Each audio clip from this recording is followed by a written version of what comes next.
Humans need nature to cool our cities, to clean our waterways and air, to hold our soil in place, to pollinate our crops, to calm our minds.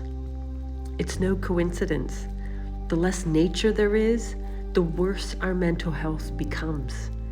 More stress, more anxiety, more depression, and mood disorders.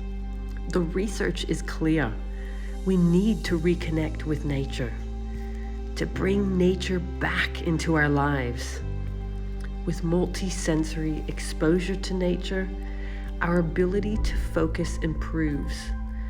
Our sense of wonder returns.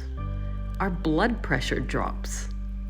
Our willingness to exercise increases. So why not invite nature into our yards and cities? Why not ditch the colonial traditional lawns and grow locally native plants that support wildlife? Let's restore local ecosystems. Volunteer for conservation. Go on hikes. Stand up for nature. Vote for nature. We're all in this together, and we can all be part of the solution.